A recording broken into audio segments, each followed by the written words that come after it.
Danny लेकर आया था फंक्शन में। चल क्या रहा था उसके दिमाग में? सर मुझे तो बॉम्ब की स्पेलिंग तक नहीं आती। मैं जबलपुर में आराम से सो रहा था। अगर मुझे मालूम होता कि आशीष इतना बड़ा लफड़ा करने वाला है तो मैं फ्लैट कभी से को देता ही नहीं साहब। अरे आशीष को फ्लैट देने से पहले उसका बैकग्राउंड चेक नहीं किया था क्या तुमने? चेक किया था साहब, ये एग्रीमेंट और सोसाइटी का इन्वेस्टी लेटर।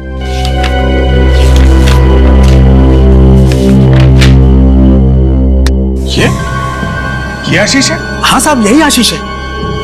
क्या बात कर रहे हो साहब? ये आशीष है? डैनी आशीष है? डैनी? कौन डैनी? सर ये आशीष है जिसको मैंने फ्लैट दिया था। ये आशीष नहीं है, डैनी है ये, डैनी। और इसी का खून हुआ है, समझे? सर ये डैनी है तो फिर आशीष कौन है सर? आशीष कौन है मैं बताता हूं।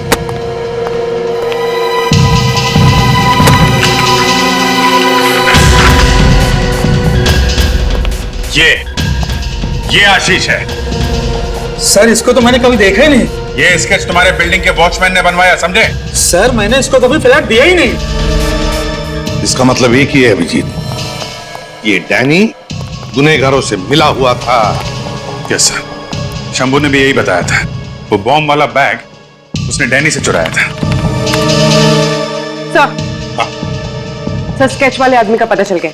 अच्छा कौन है? सर इसका नाम आंद्रे है और ये बहुत बड़ा ड्रग पेडलर है। अब सब साफ हो गया सर। इस डैनी को ड्रग्स की लत लगी हुई थी और आंद्रे ने इस बात का फायदा उठाया और उसे फंसा लिया। मगर उसने डैनी को मारा क्यों? इसका जवाब तो आंद्रे ही देगा अभिजीत। उठाओ इस आंद्रे को।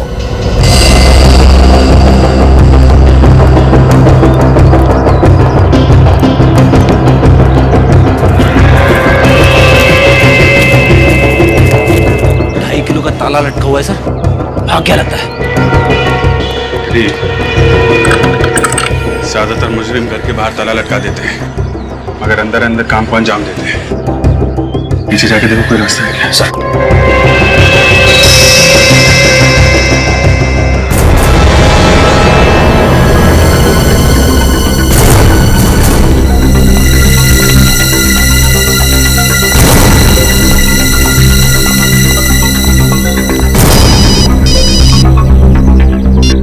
हाँ निकल। वेरी गुड, हम लोग आते हैं। पीछे दरवाजा है।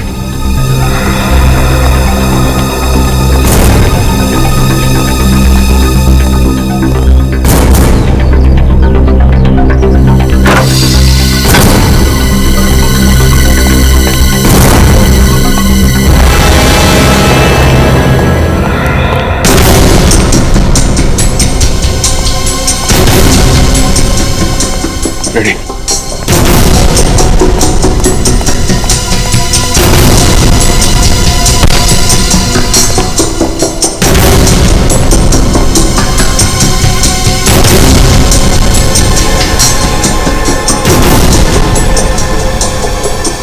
ड्रग्स। आंद्रे को पता चल गया हम लोग आने वाले, भाग गया। भाग के जाएगा कहाँ? उसकी फोटो चेक नाके पे भेजो, नाकाबंदी करवाओ, पूरा घर खोद डालो।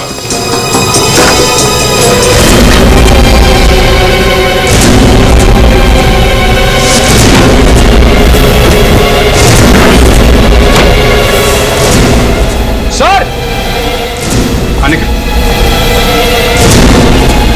ये देखिए सर। माय गॉड,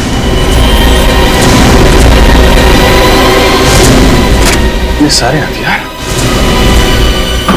ये ड्रग डीलर है कि आतंकवादी? सब मुझे लगता है कुछ बहुत बड़ा होने वाला है। ठीक है तो निकल। इस आंद्रे की जन्म कुंडली निकालो। कब से काम कर रहा है, किसके साथ काम कर रहा है, इसके जितने भी साथी ड्रग पेडलर्स हैं सबको उठाओ। पूर्वी, आंद्रे के फोन रिकॉर्ड चेक किए? हाँ सर। क्या पता चला? सर एक नंबर है जिससे बार बार फोन आया। किसका नंबर है वो थोड़ी देर में पता चल जाएगा। गुड। चलो चलिए, चलो चुपचाप खड़े हो जाओ, चलो। सर ये सब ड्रग्स सप्लाई करने वाले लोग हैं सर, और ये है भीपू जो डैनी के कॉलेज में आंद्रे के साथ ड्रग्स का धंधा करता है। मुझे जाने दो साहब। आंद्रे कहाँ है? पता नहीं साहब। मैंने पूछा आंद्रे कहाँ है? सच बोल रहा हूँ साहब, आंद्रे गायब हो गया और और उसका फोन भी नहीं लग रहा साहब। आतंकवादियों के साथ मिले हुए हो? मैं तो सिर्फ ड्रग्स बेचता हूँ साहब। कौन से आतंकवादी ग्रुप के साथ मिले हो? जल्दी बताओ। सर मुझे फंसाओ मत साहब। देख देखो, दिमाग घुमा हुआ है हम लोगों का। देश के साथ गद्दारी सहेंगे नहीं हम लोग। मैं देश का दुश्मन थोड़ी हूँ साहब। अच्छा, मासूम बच्चों को ड्रग्स बेचता है, देश के भविष्य को अंधेरे में ढकेल रहे हो। देशभक्ति है ये? दोबारा ड्रग्स नहीं बेचूंगा साहब। पूर्वी, इसको नंबर दिखाओ। किसका नंबर है ये? 10102345। सर ये तो परचाती का नंबर है सर। परछाती? हाँ सर। परचाती? कौन है ये परचाती? सर ये हमारा सप्लायर है सर, यही हमें माल देता है। बाहर के देशों से माल लेके आता है सर। देखा है तुमने उसे? हाँ सर हाँ। तो उसका स्केच बनवाओ। सर साहब मेरे पास उसका फोटो है साहब। कहाँ है? दिखाओ। अब फोटो सब ये रहा। तो ये परछाती है? हाँ सर।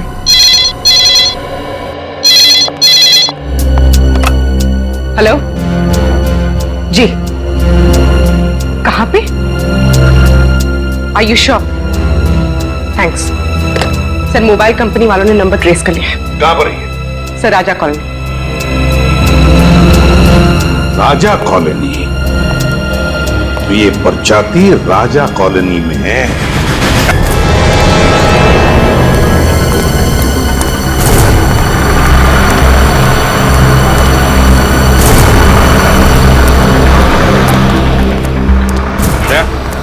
ये देखो, परचाती का मोबाइल 100 मीटर की दूरी पे है। किसी राजा कॉलोनी में है कहीं आसपास। ये मोबाइल तो एक ही जगह पे चिपका हुआ है, हिल डुल नहीं रहा है। मतलब यही कहीं किसी बंगले में छुपा ही ये परचाती है, जहाँ पे आतंकवादियों ने अपना अड्डा बना रखा है। सर। विवेक, कुछ पता चला कहाँ बन रही है मिठाई? हाँ सर, 17 नंबर के बंगलों में जलेबी, खीर, हलवा सब कुछ बनाया जा रहा है, सब कुछ। अरे विवेक, तुझे परचाती का पता ढूंढने भेजा था, तू मिठाई की दुकान ढूंढ के लाया। रेडी, तुम्हें बार बार जोर जोर से परचाती परचाती क्या चिल्ला रहे हो? सॉरी। 17 नंबर बंगलो ना?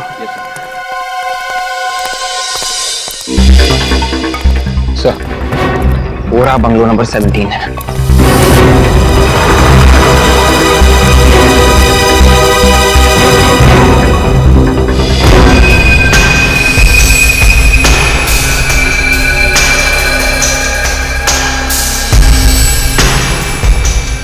काफी सिक्योरिटी है बंगले के बाद।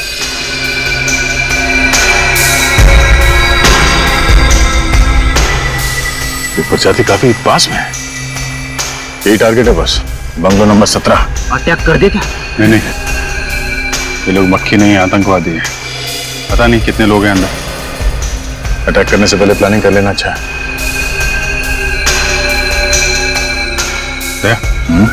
चलो पान खाते हैं।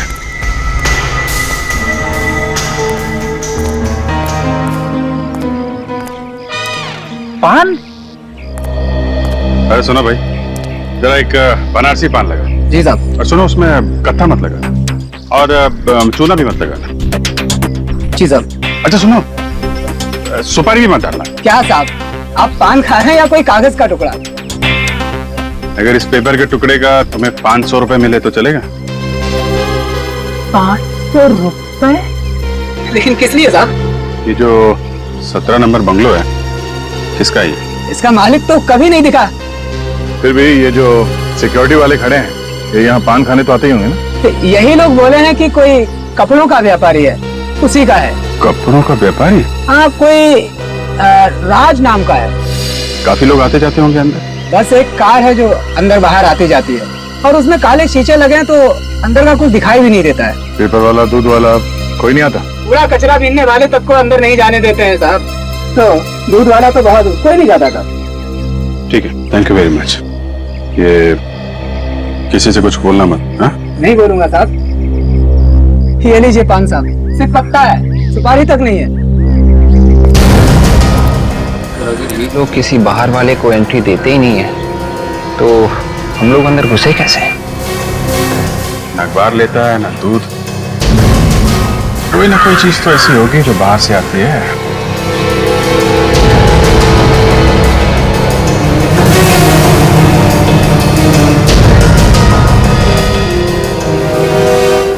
नया है क्या? पहले तो तुझे कभी देखा नहीं।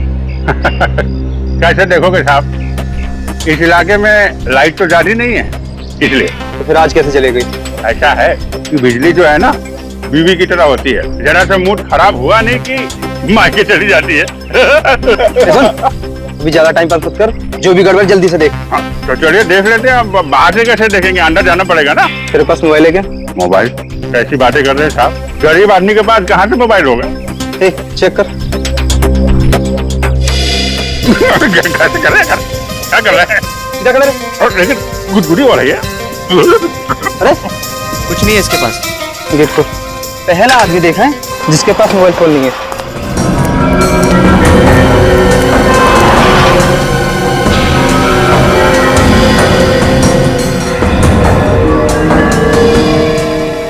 चल। चलिए चलिए। क्या है, हमारे दादाजी कहते हैं कि मोबाइल जो है सेहत के लिए अच्छा नहीं होता है, इसलिए हम रखते नहीं। आप भी मत रखिए। वैसे दुर्जनगढ़ में रहते हैं हमारे दादाजी, आप कभी आइए वहाँ पे, अपने खेत के गन्ने खिलाएंगे आपको। बहुत अच्छी एक्टिंग कर लेते हो बस। अरे यार बचपन से ही अच्छी एक्टिंग कर रहे हैं हम तो। क्या बोला? नहीं कुछ नहीं, बचपन से हमें इलेक्ट्रिसिटी में बड़ा शौक था। आप हमको बस बता दीजिए कि ये आपका बोर्ड कहाँ है, हम अभी बना देते हैं पूरा। चलो दिखाता हूँ। बंगले के बाहर 2 हैं, बंगले के छत पे 4 हैं और बंगले के पीछे 2 लोग हैं। परछाती और एंड्रे वो दिखे? नहीं अभी तो दिख नहीं रहे, शायद अंदर होंगे। कितना बोलते हैं? हमारी आदत ही ऐसी है। आप स्विच बोर्ड बताइए कहाँ है।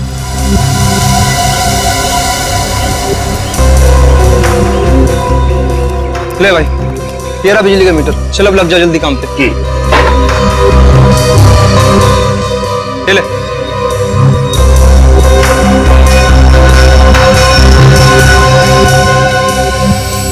गया।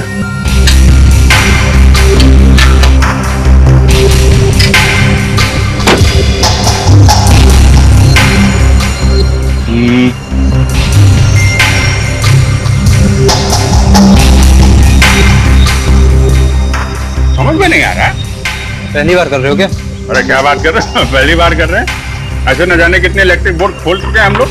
ये तो हमारे बाएं हाथ का खेल है। ये देखिए। अरे क्या हुआ भैया, क्या हुआ? बड़ी जोर का झटका लगा यार। यहाँ तो बिजली आ रही है। क्या बात कर रहे? हाँ यहाँ है तो मतलब अंदर कुछ गड़बड़ है। अंदर भी कोई फ्यूज है क्या? हम देख लेते हैं वहां पे। अरे भाई रुक, अंदर जाना किसी का भी अलाउड नहीं है। अलाउड नहीं है तो फिर सड़ो यहाँ पे, गर्मी में मरो। हम जा रहे हैं, अंदर जाते तो 2 मिनट में ठीक कर देते। सिर्फ 2 मिनट लगेंगे ना? हाँ 2 मिनट। ठीक है चलो। चलो जा, मैं अंदर जा रहा हूँ। हाँ तैयार रहना। ओके ये रहा, मगर जल्दी करना। हाँ अभी आ जाएगी।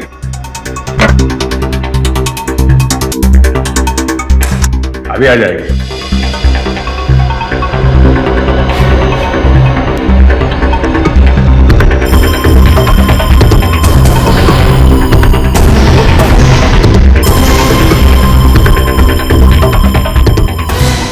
अरे दया लाइट ऑन करना यार। Okay good.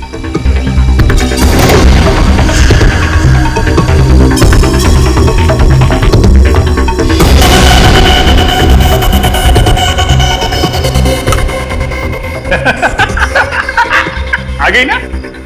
अरे शाबाश, चल अभी चल चल। अरे नहीं सुनो सुनो, ये लाइट गई क्यों थी? वायरिंग गड़बड़ है, वो सब चेक करना पड़ेगा ना। कोई जरूरत नहीं है, चल अभी।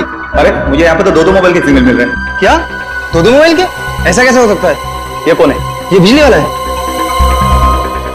इसके पास तो दूसरा मोबाइल नहीं है। अबे इसकी तो हमने खुद तलाश ली है भाई। हाँ चल बॉस के पास। अरे अरे कहाँ ले जा रहे हो भाई? चल अरे बॉस के पास। अरे सुनो तो, चल। अरे कहाँ जा रहे हो? बॉस ये बिजली वाले के पास दूसरा मोबाइल है। अरे नहीं साहब, मेरे पास कुछ भी नहीं है। मैं तो छोटा मोटा इलेक्ट्रिशियन हूँ। ये इलेक्ट्रिशियन नहीं, सीआईडी इंस्पेक्टर अभिजीत है। मार दो इसे। सीआईडी का कुत्ता हुआ तो क्या हुआ, और इसकी मेहमान नवाजी तो करनी पड़ेगी।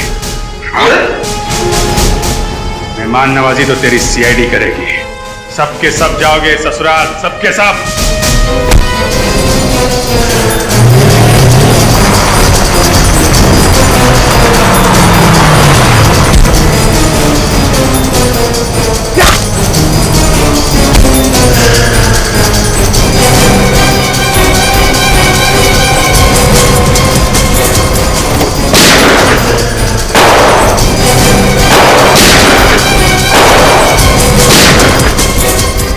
लगता है इसके साथी कुत्ते से सुनते सुनते यहाँ आ गए। जाओ बाहर जाकर देखो क्या हो रहा है। जाओ।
बर्बाद कर देना चाहता था इस देश को, ड्रग्स से और आतंकवाद के धमाकों से। तुम्हारे जैसे कितने आतंकवादी आए और चले गए, धराशायी हो गए सीआईडी के सामने।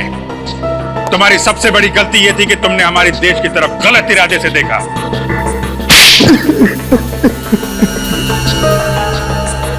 देश को हिलाने के लिए बम की जरूरत थी, कहां से लाते पैसे, इसलिए ड्रग्स का धंधा शुरू किया। और अपने काम को अंजाम देने के लिए तुमने डैनी को फंसाया, उसे ड्रग्स की लत लगवा दी। मगर जैसे ही डैनी को पता चला कि तुम आतंकवादी हो तो उसने तुम्हें मदद करने से इनकार कर दिया, क्योंकि उसे पता चल गया था कि तुम लोग आतंकवादी हो और तुमने उसे भी मार दिया।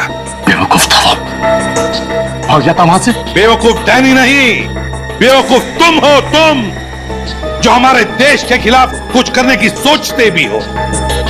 अब सड़ते बैठना जेल में, फांसी तो तुम्हें होकर ही रहेगी।